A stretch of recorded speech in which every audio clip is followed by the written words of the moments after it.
안녕하세요, 임영환입니다. 이번에 역사소설의 등장 편을 편집하다가 월터 스콧과 아이반호 얘기가 나와서 간단하게 월터 스콧과 아이반호를 추억하는 영상을 만들어 봤습니다.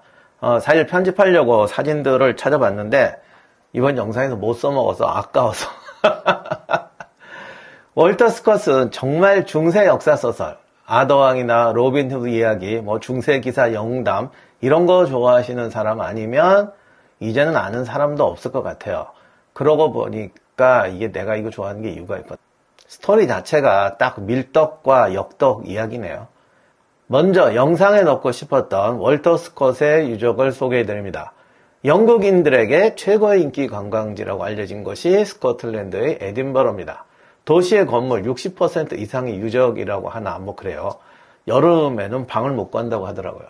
특히 도시 정상에 우뚝 서 있는 에딘버러 성은 몇 번의 영국군의 공격을 막아낸 난공불락의 요새입니다. 스코틀랜드인의 자존심이죠. 요즘도 시간마다 요새의 대포를 발사해서 시간을 알립니다.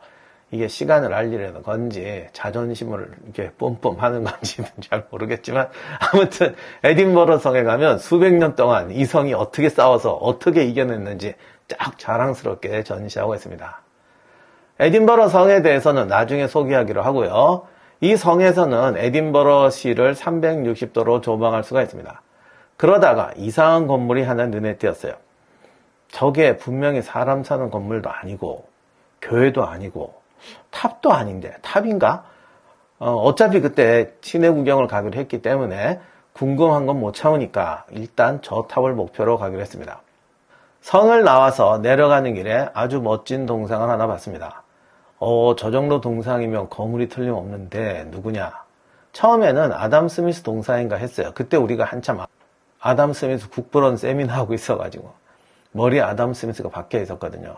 아담 스미스가 스코틀랜드 출신이고 글래스고우 대학에서 활동했습니다. 그래서 가봤는데 가까이 갔더니 월터 스콧 동상이더라고요. 그때 좀 놀랐어요. 와, 스코틀랜드가 월터 스콧을 이렇게 존경하나? 아담 스미스 동상은 없는데 말이죠. 화려한 장식에다가 사방에 부조를 새겨놨는데 아마 월터 스콧의 일상적 모습과 작품 속의 장면들인 것 같습니다. 그러면 이게 아이반호나 십자군의 기사 장면도 있을 텐데 열심히 찾아봤는데 이거 봤어요. 뭔 장면인지 알겠냐고요. 월터 스콧의 작품이 실제로 수십 편이 됩니다. 제가 읽은 게 아이반호와 십자군의 기사 2편인데 팬이라면서 그거밖에 안 읽었냐? 제가 대학생 된 이후로는 소설을 안 봤어요. 제가 읽은 소설은 다 고등학생 때까지 본 건데 아마 그때는 아이반호하고 십자군의 기사 말고는 번역이 안 되었을 겁니다. 그리고 제가 읽은 게 40년, 50년 전인데 이 장면이 기억이 나겠어요. 그래서 동상과 작별하고 저 기괴한 검은 건물로 갑니다. 가까이 가서 봤더니 세상에 이게 또 월터 스콧의 기념비라네요. 참고로 앞에 있는 입상은 탐험가 리빙스턴입니다. 이 엄청난 탑을 보니까 와, 이거 월터 스콧을 정말 다시 생각하게 됐는데 이게 스코틀랜드 사람들이 스콧을 기념하는 이유가 단지 문학가여서만은 아닌 게 분명합니다. 그렇다면 용가 스코틀랜드의 자존심과 관련이 있을 것 같은데 그게 뭘까? 이 양반이 스코틀랜드 역사책도 쓰고 그러긴 했는데 하여간 그거는 나중에 좀 더 누가 아는 분 있으면 가르쳐 주시면 좋겠어요. 아무튼 스코틀랜드의 자존심 월터 스콧 우리가 생각한 것보다 훨씬 대단합니다. 그런데 사실 월터 스콧의 작품이 스코틀랜드만을 무대로 한 건 아니에요. 지난번에 말씀드렸지만 좀 책도 좀 많이 파셔야 되니까 그렇겠지만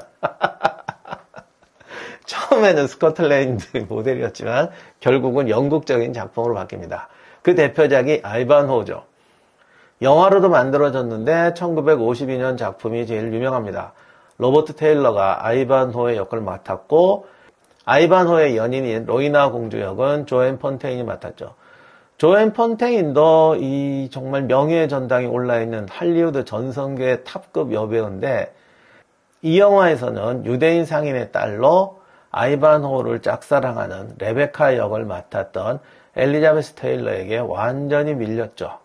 개인적으로 엘리자베스 테일러의 미모가 제일 빛난 영화가 이 아이반호 아닌가 싶습니다. 엘리자베스 테일러가 1932년생이에요.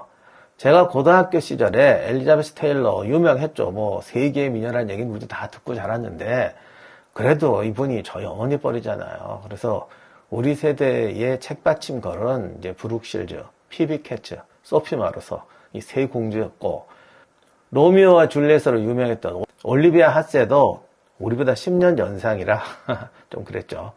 이렇게 해서 엘리자베스 테일러는 그냥 전설의 아줌마였는데 제가 고3 때 TV에서 아이반호를 한번 방영한 적이 있습니다. 저도 봤어요. 다음날 학교에 갔더니 애들이 난리가 났어요. 말로만 들었는데 엘리자베스 테일러가 그렇게 미인인 줄 몰랐다. 뭐 이러고 나타나는데 하여간 친구들 아각대는 모습이 지금도 생생하게 기억이 납니다. 얼마나 난리들을 쳤는지. 영화는 지금 보면 좀 지루한데 그냥 예쁜 게 아니라 정말 무슨 마력이 느껴지는 미모 엘리자베스 테일러를 보기 위해서라면 한번 추천합니다. 스토리는 십장은 원정을 떠난 섹슨족의 기사 아이반호가 고향에 돌아와서 존왕의 폭정과 싸우며 빼앗길 위기에 처한 애인을 구하는 영웅담이죠. 여기에 섹슨인과 노르만인과의 갈등, 섹슨족 왕국 복구를 노리는 아버지와 섹슨과 노르만의 대립을 잇고 하나의 영국 또는 이상적인 영웅인 사자왕 리차드 1세의 신하로서 기사의 의무를 다하자 이런 아이반호와의 갈등이 섞입니다. 이게 섹슨족 기사가 노르만 왕한테 충성한다. 이게 우리 정서에는 자칫하면 반민족주의자로 몰리는 구조인데 제가 지난번에 그 영국 축구 EPL 이야기 때도 그런 말씀을 했습니다만 섹슨족도 따지고 보면 영국에 침입해 들어온 외래민족이죠. 영국이란 나라가 태생적으로 다민족이 할거하다가 통일국가로 간 나라라서 우리나라의 어떤 민족 정서와는 다른 것 같아요. 이런 포맷에 흥미로운 조연들이 또 등장합니다.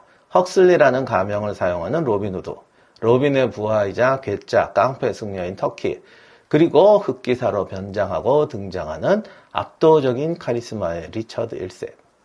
근데 이거 가만히 보면은 노르만과 섹슨 귀족의 갈등, 존왕과 리처드 1세의 대립, 실종된 연인, 그리고 빼앗길 뻔한 연인, 이런 거 은근히 로빈후드 이야기와 설정이 많이 비슷합니다. 그래서 스콧이 일부러 로빈후드를 조연으로 넣어서 표절 시비를 벗어난 것 같아요. 그러니까 표절을 한 게 아니라 이제 주인공을 초빙해 왔으니까 표절이 아닌 거죠. 그래서 이게 스토리가 다시 좀 섞이죠.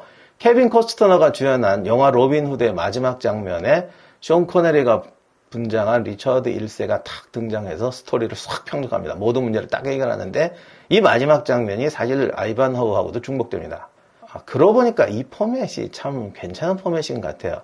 이 영화는 유치해서 도저히 봐줄 수가 없지만 이탈리아 배우였던 줄리아노 젬마가 주연한 서부곡 장고 시리즈 돌아온 장고, 이것도 아이반호의 서부판이죠.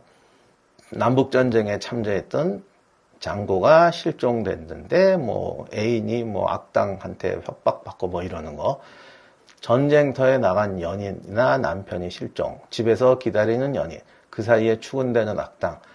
그러고 보니까 이 포맷으로 만든 영화가 한둘이 아니네. 이게 수백 년 동안 반복되는 소재라는 건 월터 스콧이 그만큼 흥미로운 스토리 구조를 물었다는 거겠죠. 그래서 아이반호우가 또 이게 영원한 고전이 되는 것 같습니다. 영화는 올드판이라 좀 지루하고 소설은 올드하지만 그래도 약간 무협지 같으니까 이런 이야기 좋아하시는 분, 로빈후드 모험담 같은 거 좋아하시는 분들은 소설로 한번 읽어보시면 좋을 것 같습니다. 이상으로 마치도록 하겠습니다.